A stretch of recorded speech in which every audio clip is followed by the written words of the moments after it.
Good morning from Panhandle Outdoors, America's only daily outdoor TV show. Your source for fishing, hunting, and information for folks who enjoy the great outdoors. Now sit back, relax. It's Panhandle Outdoors.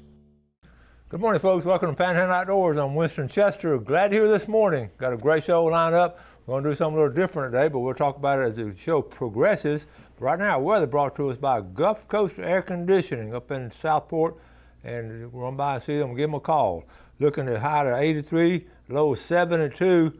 The water temperature dropped down to 80.2. That's a good sign right there. 80.2 at the end of the pier. Okay, the river reading brought to us by Mountain Dew. On the outdoors with Mountain Dew. Folks, take a look at the Apalachicola at Bluntstown.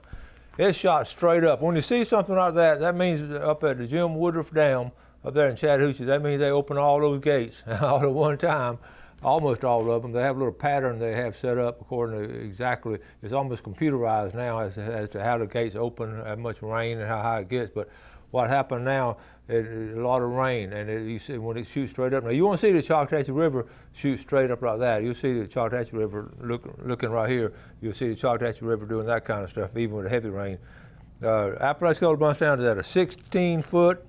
And the Choctawhatchee at Caryville is at a 9.5, and it's going to continue to rise, and we had anticipated that, and it's just going to be really, really high.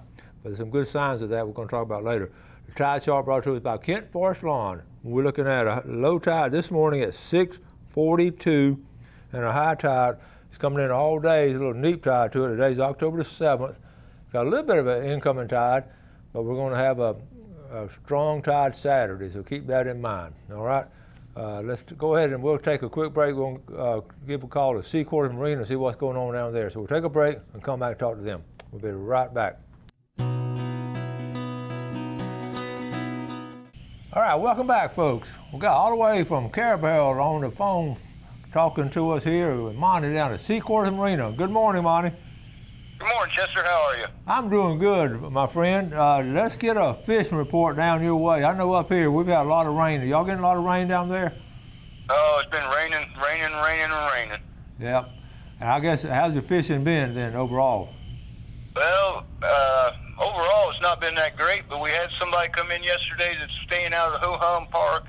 They said they've been killing the trout, the redfish, and the flounder from the dock right there at the park. Now, isn't that something? You know, there's always somebody's going to be catching fish, no matter how bad it gets. There's always going to be somebody catching some fish. Yeah, I guess so. It surprised me. I guess the Caryville River and all the rivers are pretty high down there right now. Yes, sir, they are. Okay. And we got red snapper season coming up pretty soon. Y'all getting geared up for that? Oh, yeah, we're ready. I know that'd be, y'all have a busy place and all. Well, I just want to touch base with you and just see what's going on and keep us posted, and we'll be in touch with you later, Monty. Thank you, sir. All right, buddy. We'll see you later. All right. Bye. Bye. Bye. Okay, I'll show you. I'm going to do a fishing report later. I'm going to show you what he's talking about. But over and over again, all my life, I've seen people, the fish ain't biting, and somebody holds up a string of fish, they call it. You know what I'm talking about. So it's good to hear that. Off the dock now, we talk about dock fishing, and we don't give enough justice to dock fishing. Okay, let's jump into some. We got all kind of stuff to go over. I know I'm gonna run out of time today, but let's go ahead. This is that big cleanup Seasons of Hope and the Southeastern Dog Hunters Association had up in Apalachicola National Forest a couple weeks ago. And it's the 5th annual, and I'm going to read you the whole thing. They had 80 volunteers showed up. 80 volunteers showed up, all ages, and just wonderful things dog hunters do to preserve the great outdoors. There's a spring cleanup, and they do a fall cleanup, and they had over 20 cubic yards of trash from the Liberty County part of the Apalachicola National Forest. And so here, Michael Harris sent this with Seasons of Hope, and so I'm going to show you some pictures. Here we go here. This is a group shot here. Showing up on a Saturday morning, and every year they do this. I booked up. I'm planning. I really want to go, and they just had they had big old trash trailers. Just look at that one bag, folks. The cans and all. I mean, it sort of makes you. I don't know. It don't make you sick. It just makes you mad that somebody would do that. And look at the kids of all ages. They get in those vehicles and ride around and picking up trash, put them in a wheelbarrow and throw them in there. I just got a series of pictures, guys. Get in the trucks and and the guys and the girls. I mean, it's a team effort, family getting together, and they just have a deep appreciation. Look at the woods behind. That's the Apalachicola National Forest, and it's a well-loved place, and well used as far as, and people take care of it except for the riffraff like this that throws them in the back of the truck. And it takes good people like this to go along and pick it up. My hat's off to this group right here, and the forest rangers were so appreciative. I mean, look at that bag right there. That whole trailer full of bags. So, and the kids are doing it. So I'm just tickled with them doing that. One or two more pictures. Somebody threw. Look at the junk they threw out there. Okay, so anyway, I wanted to just give a hats off to the Southeastern Dog Hunters Association, and also Michael Harris with Seasons of Hope, Braden, and a lot of them up there. And each year, let's do a spring cleanup and a fall cleanup, and let's help them all we can. And really, all of our national forests and parks around here should have cleanup days. I know they do at St. Andrews State Park, and a lot of people go to that because so many people around here, but we don't get a lot of people at the national forest, and that's really, and when you see people do it, when you see someone throw out the window, try to catch up with them and say, hey, you dropped something out the window. Try it anyway. Let's jump into something else now. It was neat. I got this, got a text from Colorado, from Buena Vista, Colorado, and I got tickled because it was Jack Nichols sent it to me. He said, Coach, you make sure you mention that redfish workshop, and it's coming up on us. And here it is right here. We've talked about this a while back, but it's coming up on us now. It's going to be pretty soon. This is going to be the live area, okay? October 12th. We'll talk about 3 places. I'll tell you we'll talk about it later, but look at here. October the 18th. Well, let's go back here to October the 14th, Tallahassee, because some of you Bluntstown and Sneed folks may want to go to that one. October the 14th, it's going to be in Tallahassee, and October the 18th, it's going to be in Panama City at the Gulf Coast State College, and I plan to be there. That's going to Monday night right there. And I think October 14th might be a Thursday night. Yes, it's a Thursday night. So anyway, and what it is, it's just a redfish workshop, and you just share. You can talk about anything you want to about the redfish. Say, hey, let's raise the limit to 12, or whatever you think you want to talk about. And they will listen, and they may not act exactly on the motion that you want to bring to them and all, but their perception of the audience is usually pretty good. And I've been to their meetings before, and it's an open workshop, so I'm looking forward to going to that one. I'm having it on my calendar, on my very busy calendar. Okay, let's take a break, and we'll be right back. Okay, welcome back. I'm trying to set this up for you, and I can't get it blown up, but we're going to go ahead and watch it. This is, let me set it back up. This is, you may have seen this, someone sent it to me, and it's a little 7-year-old boy, and he's down there fishing down the Palm Coast, over in Palm Coast, and let's see. Jeff, I'm about to rewind it if I can. I'm gonna let it run, Jeff. Let's say, okay, we'll go and start here. Anyway, 7-year-old boy managed, okay, so he's catching a fish, okay, it's only like 30 seconds. All right, he's doing really good. He's bringing in the fish, he's happy, he's excited, and there's a fish, and he's excited, okay, so and he's playing it right, walking down there to it, going to ease it in, and check this out. All right, there it is right there. So he walks it back a little bit. Oh my goodness, an alligator come gets it. And he dropped it, look at that, and the gator takes the little boy's fish, and then all of a sudden the alligator, he takes off and takes the rod and reel. So not only did the boy lose the fish, he lost his rod and reel. So I just wanted to share that with you, and thanks for sending that with me, because that is what happened on there can happen to anybody. And those gators down there in that area are prevalent, you know. Okay, let me move on. I want to show you some regular pictures, and let me see if I got all kinds of things going on. Let's go ahead and start. Let's see, right here. All right, here we go. You have a favorite fishing lure. I know all of us have a favorite fishing lure, and this is what happens when you lose it. You're going to do anything you can. An actual photo of me retrieving my favorite lure.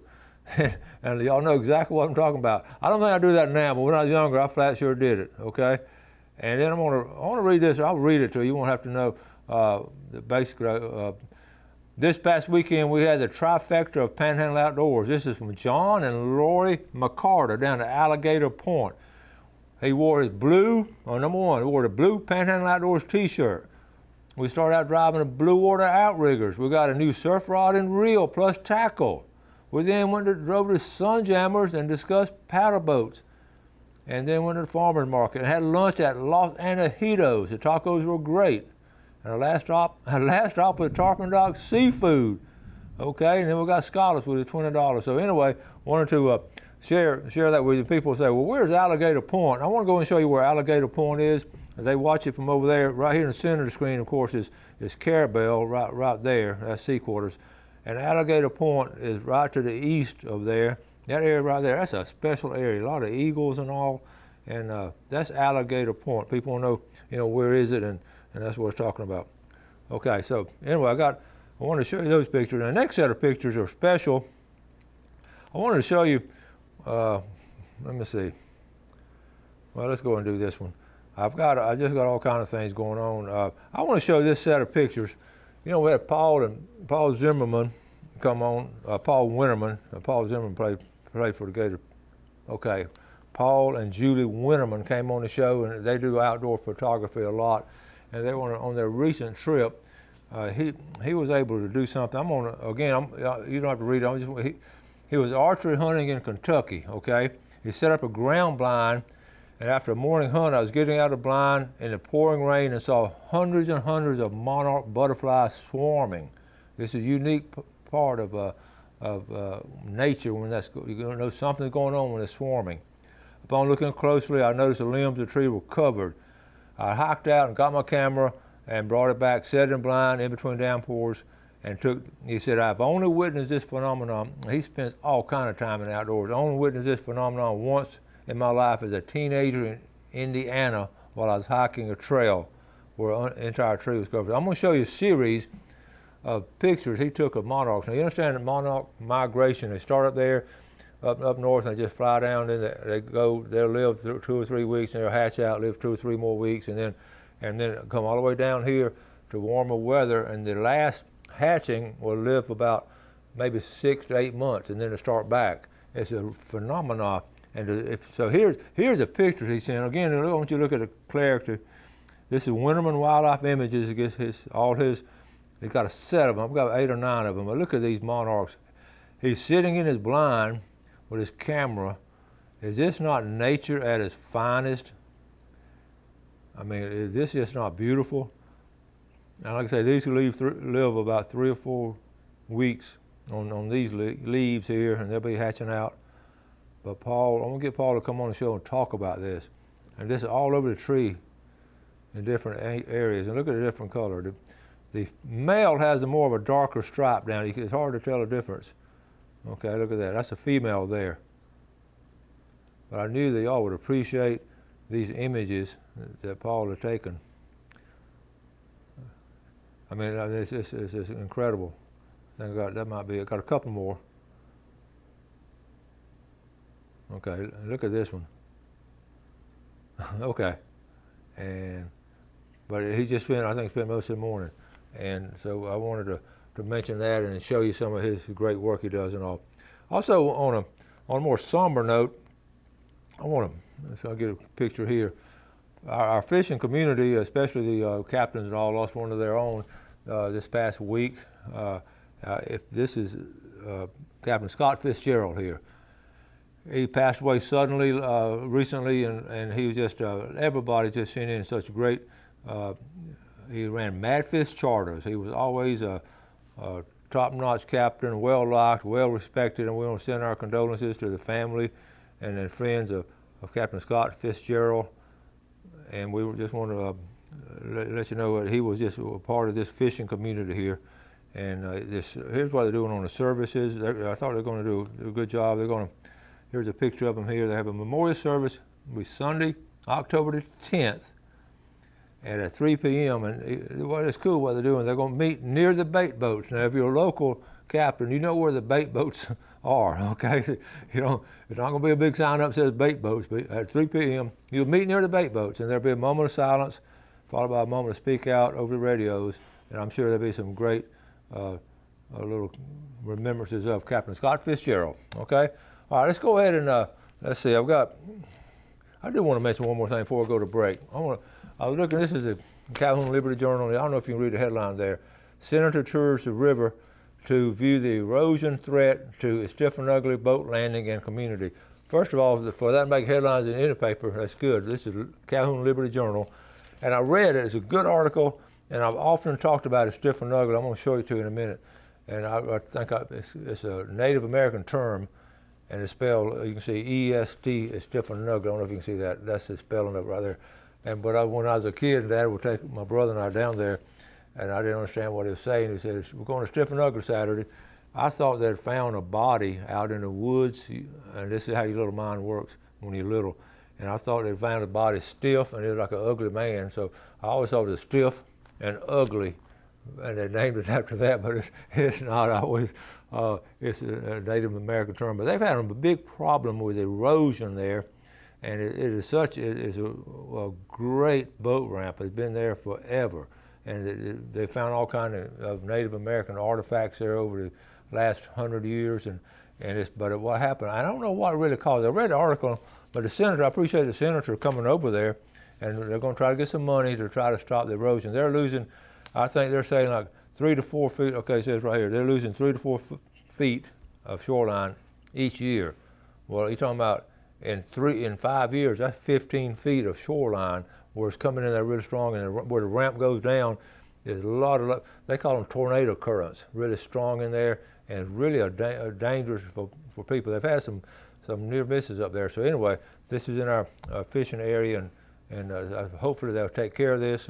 But I'm glad to see the newspaper cover it. I love these local papers covering local things like that. So we'll keep y'all posted on it. We've got a lot of viewers up there that fish that area. Okay, let's take a break, and we'll be right back.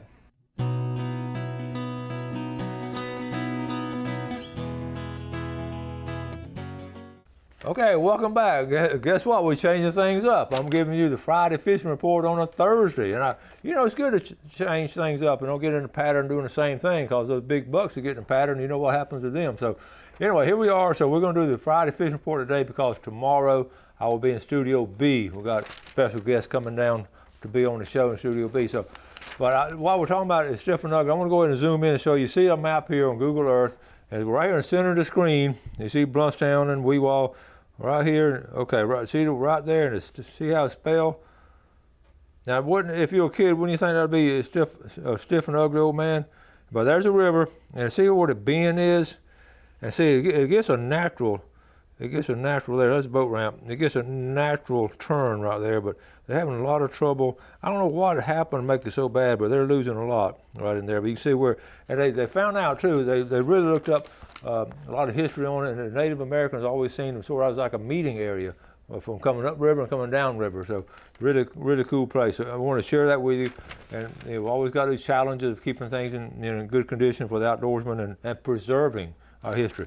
Okay, the notes I wrote down last night on freshwater, while we're talking about freshwater, listen, the advantages of all this rain is that you, on the river system, the Choctawhatchee and the Apalachicola, the Caribou River, what you can do now, if you know your area, you know your river, you can go up, ease up in those sloughs, because that water just spreads out, as you know, and it spreads out, and you can get up in there. In fact, today at lunch, I've been invited to a fish fry with some fellows, a group of guys having a fish fry here in town, and the fish they caught was on high water, and that's exactly what they did. They got up in there and eased up in there and caught some really nice fish. So don't let the high water scare you away. Well, the disadvantage of it, of course, it's going to be muddy and going to be swift and be some, junk in the water and all. But the real, honest, core, hardcore outdoorsmen that fish, they love something like this. I can tell you, average fishermen say the water's too high.